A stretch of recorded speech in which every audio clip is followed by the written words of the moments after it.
Good morning and welcome to today's Back to Basics show. I'm Rico Burton and I volunteer with AARP Arizona. AARP is the nation's largest nonprofit, nonpartisan organization dedicated to empowering people 50 and older to choose how they live as they age. With a nationwide presence, AARP strengthens communities and advocates for what matters most to the more than 100 million Americans 50 plus and their families. This includes health security, financial stability, and personal fulfillment. AARP also produces the nation's largest circulation publications, AARP the Magazine and AARP Bulletin.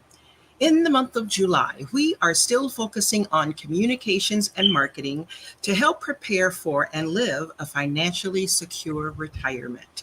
We are going to provide a wide range of tactics, including digital resources to help consumers increase their financial health.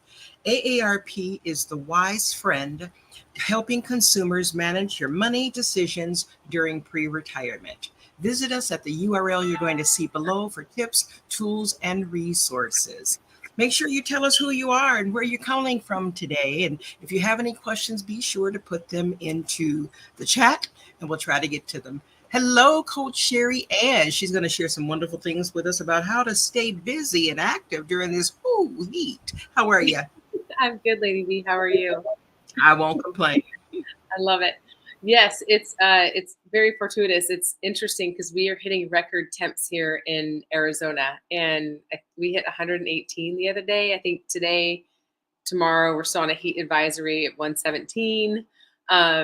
So yeah, that means it's a very, very hot midday, and so that means our nights aren't cooling down as much, and so it makes it rather challenging to be active outside. And so yes, I'm here to share some tips on how to stay active, but also just things to look for when you are outside and you are choosing to be active outside, which is great because we still need our vitamin D and to be healthy and be outside. It's good for our health. So what do we need to do? What do we need to be looking for? Because unfortunately here in Arizona, we do see deaths during the summertime due to the heat related illnesses. And it's a real thing. A lot of people don't take it serious enough, but that ball of fire in the sky is very, very intense and can just suck your soul before you know it. So pay attention. Yeah, we had a death here in Arizona just not too long ago, a young 10-year-old boy. So it's really, really sad. So not to From the dwell on heat. that. Yes, from the heat. He went hiking with his family in South Mountain, and I don't know all the details, but I know that he passed away from heat-related illnesses. And so I'm only assuming that his parents were just unaware of paying attention to the signs because this is their first summer here. I believe they moved from Missouri. So they were just unaware of how powerful the sun is here. And I know everyone jokes about it's a dry heat. It's not that bad, and so we'll actually get into humidity versus dry heat. Yes, it's a dry heat, but it's still heat. Dry heat can cause a fire. How about that? Yeah, exactly. Fires are very big concern.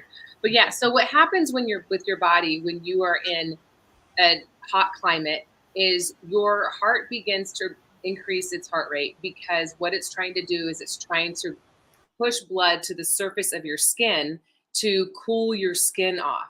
So it can put extra stress on our core temp when we are in a hot climate because our heart rate begins to increase to push blood to the surface so that we can sweat more. And when it's pulling water from your blood, so your blood gets thicker. So this is why it's really, really important to be hydrated and stay hydrated. And so the difference in being in a hot climate versus a dry heat versus a humid heat is in the dry climate, yes, blood is being pushed to the surface when you're hot to help cool the skin and because we sweat. Well, in a dry climate, the beauty is that sweat evaporates and that's how it's designed to cool us off. So we have a natural mechanism within ourselves to cool ourselves, but it does create a lot of stress. However, in humidity, the sweat does not evaporate. So you don't get that cooling system on your skin. The sweat just sits there and builds up. So if you've ever been in a humid climate and you're outside and you're trying to exercise, you're just constantly wet. It looks like you just got out of a shower or out of the pool, and because it's not evaporating and cooling us. So actually, it is, I believe that humidity, when you're in a hot, humid climate, it's harder than being in a hot, dry climate, because your body doesn't have the capacity to cool itself because that moisture is just sticking on your skin. Does that make sense? I understand what you're saying, but we hear so much about being in humid weather helps. It's good for your skin. It's good for your Oh, hair. What are you yes. going to do? It is true. I mean, the humidity and the moisture is good for our skin. It makes our skin a little more plump. Your hair is healthier, nails are healthier. Yes, that is true. Because the dry climate does soak the moisture from your skin, and we do need moisture to, stay vibrant and moving and whatnot. But yeah, as far as cooling, our cooling system, our natural cooling system, it's not as effective. Okay, So coach. So I can have cooler skin with dry, brittle nails and hair. All you. right, all right. I'm teasing. All right. What do you I have love for it. us? And yes, as you're tuning in, please let us know where you're tuning in from. And I would love to know how hot it is where you are right now with the humidity, because right now we have mild humidity, but when we head into monsoons here, which is really right around the corner, it will be hot and humid here. So we do experience humidity in Arizona, believe it or not. But so here are some of the things that you need to be paying attention to when you choose to exercise outside.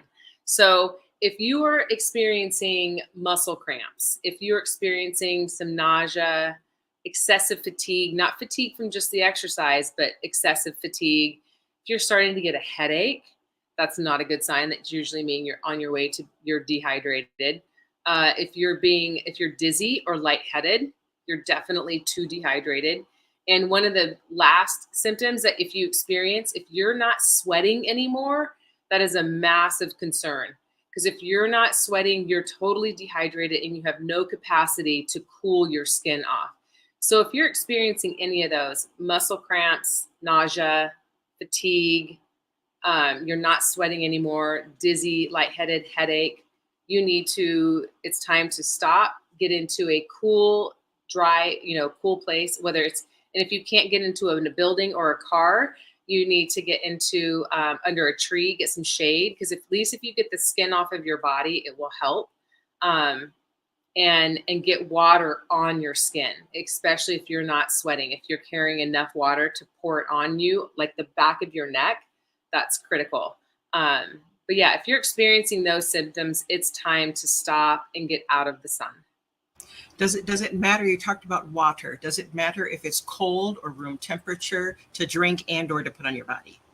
No, it doesn't. I mean, because your water is not going to be 98 degrees, which is your core temp. And sometimes our core temp rises a degree or two when we're outside. So yeah, it doesn't matter because you're not going to be carrying around water that's that hot. Some people like the cold water because it just is a little more refreshing. But my experience is unless I have something insulated, the water is going to be room temp. I can't keep it cold because it's so hot. Yeah, I've got to do my research on that again because I read somewhere, I believe, that drinking cold water when you're really hot is not good because it shocks your system. It can. Most people will get a bellyache.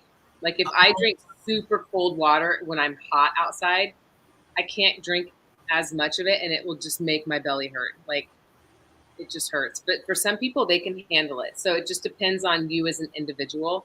I don't like super ice cold water. Not while I'm exercising. Once I'm done and my core temp has come down a little bit, it's nice.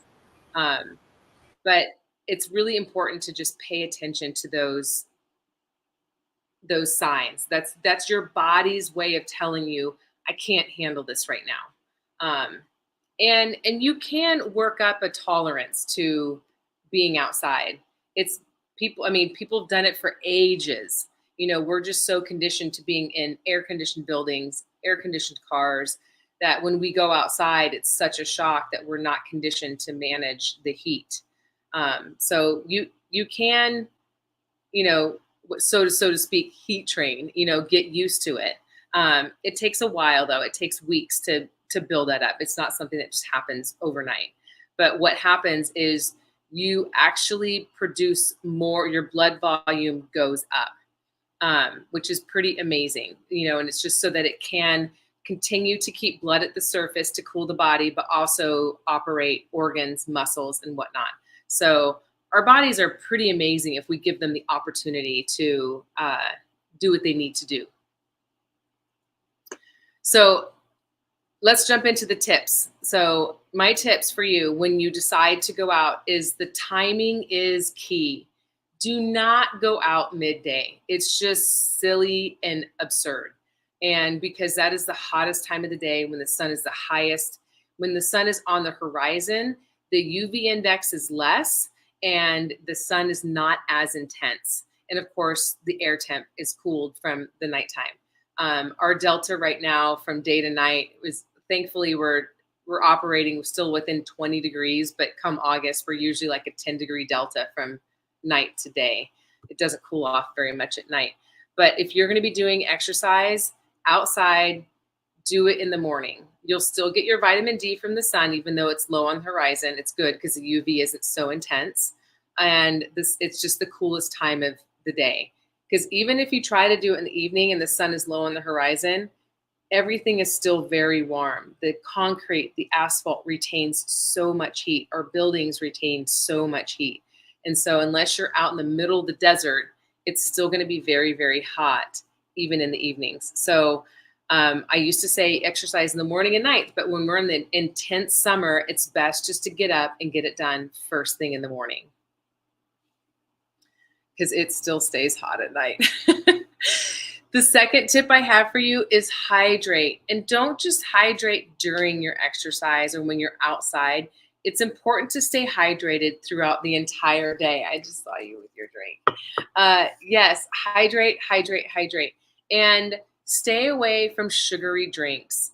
Gatorade sure hit the lottery when they came out, because the thing with Gatorade is people think it's so great for you because it's got your electrolytes in it, but it's full of sugar. And what the thing is with sugar molecules is your body requires more water to digest that sugar molecule. So stay away from sugary drinks. There are plenty out there without sugar in them.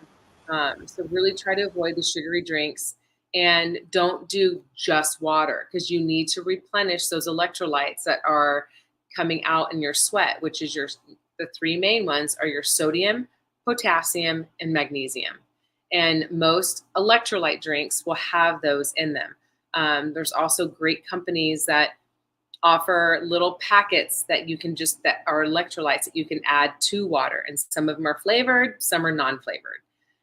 There's a lot that don't have sugar, and there's some that have stevia to use as a sweetener, which is a natural sweetener with no calories. It's not really sugar. So my favorite company that I use it's 4 letters, and it's LMNT. So it sounds like element.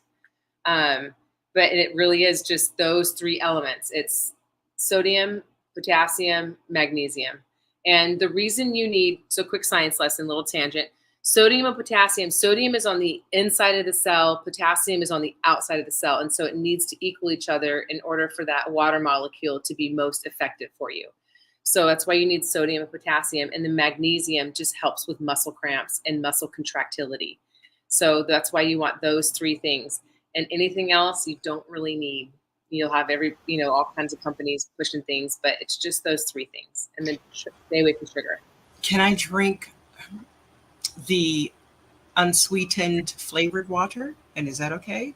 Yeah, absolutely. Yeah, because those actually have electrolytes in them. Yep. Well, are you talking about like flavoring your own water, or? No, you can buy them in the store. Ice One, or the ice drinks, or just the flavored water drinks that don't have any calories. Yes. So the ice drinks have fake sugar in them, and I'm not a big fake sugar person. Like if you want to do sweet drinks that doesn't have fake sugars, try to look for something with stevia in it. So try to avoid as many chemicals as possible. That's always my recommendation. But just getting fluid in you, and don't wait until it's too late. Like we need to stay hydrated throughout the entire day, especially if we're going to be doing something. And plus it's just better for your joints, your brain, everything. So just stay hydrated all the time. Carry carry water bottles with you, wherever you go, and just constantly be sipping on it so you're staying in the hydrated state. Most of America walks around dehydrated. So it's not surprising, and it's pretty easy. It happens pretty quickly because you're losing moisture when you breathe as well. It's not just when you sweat. You lose moisture out of your mouth. You're losing moisture all the time. And there's always there's the saying of, you can go, 3 days without, food, but you can't go very long without water. So drink, drink, drink, drink, drink. My third tip for you is to make sure that you're listening to your body. Like I already gave you those things to pay attention to, those symptoms, and I'll go over them again at the end of the show. But make sure you're paying attention and listening to your body. Your body will tell you what it needs. And so if you've got the signals that you're short circuiting and you're not sweating anymore and you've got a headache, like it's time to take a break and be done. My fourth tip for you is to dress for success. So many people think little clothing is better. No. When you have the sun baking your skin, it is hot, hot, hot. So wear cool synthetic fibers that breathe, and wear long sleeves. And if you can even have a hoodie, like a hoodie on it, because I'll wear long sleeve hooded synthetic shirts when I'm out running in the day, in the mornings. And that's mainly just to kind of make sure my ears are covered and that my neck is covered. And it's just cooler. But when you have a sleeve covering you, it creates more evaporative cooling. And if you just pay attention to like people that are workers outside, landscapers, anybody that works outside, their skin is never exposed. They are always covered. And it's not necessarily just for skin protection. I mean, sun protection. It's more about staying cool. So cover your skin. It'll make you feel so much better. I agree. And you can wear, you can still be cute. You can Yes. wear like long sundresses. I mean, the maxi dresses. Mm-hmm. I do that a lot in the summer. And then, things with the long sleeve or something, because it does protect you more from the sun. The other thing that I like about it is you don't get so many different tan lines. Yes. Exactly. Yeah. Yep. Exactly. All right. So the next tip for you, tip 5, is, make sure that you're paying attention to your medicine. So pay attention to doctor's orders, because certain meds can exaggerate the heat. And so you want to be talking to your doctor if you're on meds to see if any of them can exacerbate the heat. Sometimes beta blockers, the calcium channel blockers, diuretics. If you're on a diuretic, you need to be very careful and make sure that you're consuming extra water with electrolytes in it, because the diuretic takes that water from you. So any kind of blockers, if you're on blockers, you need to make sure you're talking to your doctor and see if you need to have any concern about it impacting your ability to be outside in the heat. Then my last tip for you is to buddy up. So tip 6 is to make sure that you're not going out by yourself. Take someone with you that can also kind of pay attention to those heat-related symptoms. And you're looking out for them and they're looking out for you. Plus, it's always more fun to have company. It's always more fun to have connection and doing something with someone. And especially if you're going to, suffer in the heat, why don't you suffer with somebody rather than by yourself? But more than anything, it's more important just to have somebody with you for safety reasons, for sure. That makes sense. I think it's important also that for people who stay in the house a lot, to have a buddy, to have somebody ring and check on you. Yes. As we get older and live alone, or for people who just, again, who don't get out much and have much of a social circle, get a buddy so that you can just check, make sure everything's okay, so that you can help each other should you need to. Right. Yep. And it's hard in the summertime because people have a tendency to want to move less, because when it gets this hot, it's not fun to move around. It's not even fun to go to the grocery store. So, because getting out of the car and getting back in a hot car is not fun. But it's really important to continue to move your body. And so, and the reason is for your brain health, to maintain that brain health. Don't just take the entire summer off. It's going to help you maintain your healthy body weight. It's going to help continue to strengthen your immune system and keep your muscle mass, because as we age, we lose muscle mass. So it's important to continue to move. And one of the key signs I always say to people is, if you find yourself, having pain in your back or neck or shoulders or even your legs, it's probably because you're sitting too much and you're not doing enough. And if you're feeling extra fatigued, or you have an increase in stress, like, it's usually because you've removed moving your body.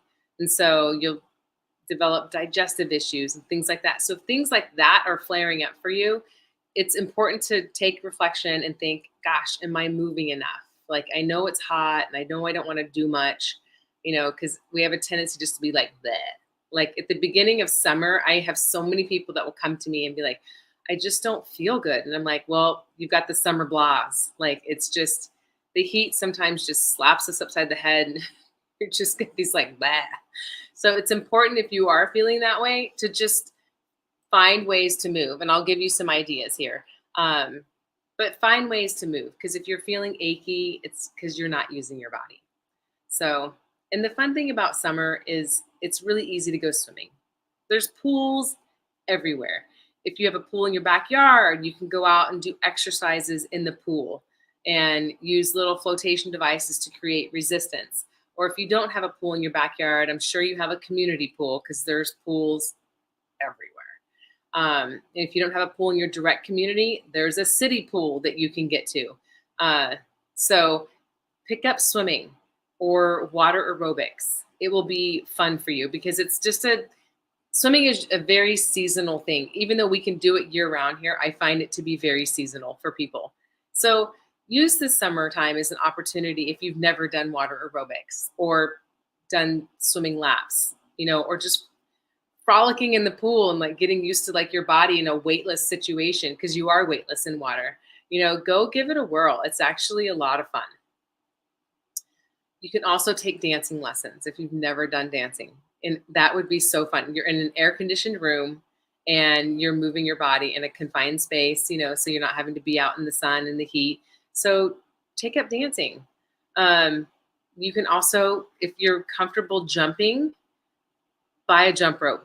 And you don't really need to have a jump rope to do jumping, to jump rope. You can do a pretend jump rope if you want, if you're afraid of tripping on it, and it's fun. And if you're afraid of like fully jumping, you can do like, instead of like a jump, you can like step out like you're doing a jumping jack, and so there's so many things that you can do. Buy resistance bands. You can buy the tubed long ones or you can buy the circular ones. And there's all kinds of exercises on YouTube. You could just easily Google or you go on YouTube and search exercise band workouts, and you can do them right in your living room. And with living room, I always say, make the most of TV time. So many of us get home at night after work or after doing our daily activities, and we sit down in front of the TV, and we're still experiencing commercials, even though we can binge watch stuff, but there's still commercials, and so use that TV time, that time when your show is not on, or in between shows if you're binging, to get up and do something. Whether you stand up off your couch, you turn around, put your hands on your couch and do an elevated push-up. Do a few of those, because since it's elevated, it will be a lot easier. Or just stand up off your couch and do 10 squats and then sit back down. So doing something active all the time. Just remember, if you're starting to feel achy, you got to move your body, and you got to take every opportunity to move your body. And like I've said before, if you can try to get in at least 30 minutes, 5 times a day of doing something, that is so much better for your health. And if you need to go to a gym to walk on a treadmill because you do not want to walk outside because you are absolutely 100% opposed to this heat, I get it. Or you can go to the mall and do laps at the mall. There's indoor malls everywhere. So go to a mall and do laps in the mall if you do not want to walk outside. So if you're going to do that, though, make sure you get 10 to 15 minutes of your vitamin D at some point. Okay. Even if you just go sit in the sun, just go get that vitamin D. It's critical for your well-being. I think just going in and outside of the house, you get the vitamin D. Going in to and from your car, you get the vitamin D. It's there for sure. Oh yeah, I it wanted is. I wanted to add that there are walking programs that you can get for in your house that you can walk in place. They have those on YouTube. You can buy the DVDs or whatever people are selling these days to make that happen. AARP also has classes that are virtual classes for people for chair exercises that you can do yoga chair things or Pilates or something, and even some walking things. So take advantage of all of the resources that AARP has to offer for you as well. Yep. Yeah, it's so important. And if you're doing, there's so many resources to our, our fingertips, and ARP has so much to offer. If you just go on and Google like exercising at home, so much will pop up. And so it's really, really important to stay active during these summer months and the summer heat, and not let it set you back, because we work so hard to maintain the muscle mass that we have and the heart health that we have. Don't let the heat, keep you from doing things. We can be really creative and think outside the box and do other things.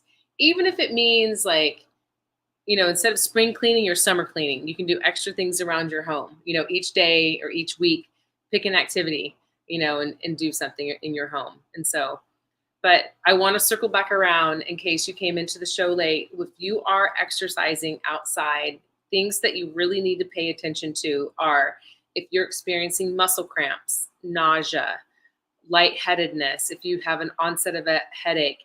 And the most important thing is if you're not sweating, please, please, please find shade, find a cool place. The other thing that I like to take with me is sometimes a really thin, long rag, and I'll wrap it around my neck. So places to pay attention to get cold to if you're feeling these heat-related symptoms is getting cold on the back of your neck is really, really important. Armpits and the back of your knees. Those are three important places to get cold to quickly if you are having heat-related issues. By the And back of the knees. it's very vascular right there. The skin is very thin and it can cool. It's just the skin is thin and it's very vascular. Hmm. Okay. Thank Yep. you. Yeah. Yeah. Yeah. So, I mean, I don't know if any questions came in. If not, I'm going to circle back around on Facebook and I'll take a look and answer any questions that you have. I did see a lot of people pop in and give their temps of where they're at. So I love that because I think it's hot everywhere. It's just a different heat everywhere. But hot is hot. So please take caution, be careful, and just stay active. Would you please go back and remind us about the three things we need? What was in the electrolytes? Magnesium, potassium, and something? Yep, sodium, potassium, and magnesium. And then how do we get that? So you can buy electrolyte packets like at the store. A lot of electrolyte drinks will have that in it. It's become such a big thing now. It's in all electrolyte drinks. The one thing I do want you to be careful with is just not enough sugar. I mean, don't do a lot of sugar because sugar will dehydrate you as well. So, but yeah, you can do packets where you add it to your water, and then you can also just buy electrolyte drinks, and they're advertised. Can you do a diet drink like Diet Coke, Diet Pepsi, any of those? Is that okay? That's not really hydrating you. I mean, it's got fake sugar in it also, which is just a chemical that's really not good for our liver and pancreas. And so, yes, it's fluid, so it's better than nothing, but it doesn't have sodium, potassium, and magnesium in it, not diet drinks. Okay, so we can purchase these little packets and put that in the water, and we should be okay. Learn to like water. I have so many people like, I don't really like water. I'm like, add fruit to it, you know, add whatever you want to it, but get used to drinking water, that you need that. And so, like I said, the company that I like for electrolyte packets is LMNT. It's just those four letters. It's kind of in a box formation. And it's just, they have flavored ones as well as what they call raw. It's unflavored. So it's really great. And I start with one every morning, regardless. It's because we're we're so depleted here in Arizona because we sweat so much and it evaporates. So I always make sure I have those electrolytes to start the day. And then depending upon my activity level, I might take one or two more. All right. Thank you so much, Coach, for all that wonderful information. Hopefully, those of you out there listening have gained something here today, and be mindful of what we need to do to stay hydrated, to stay healthy, and to make sure that we're getting the movement that we need so that our muscles and our joints can stay with us a long time and keep us in good shape here. We really appreciate you being here. We look forward to seeing you again. If you need to circle back and look at some of the other shows that we have had, and if you have any other questions, put them up and Coach will get to those. We appreciate you being here. We hope you have a wonderful day, a wonderful week, and God bless.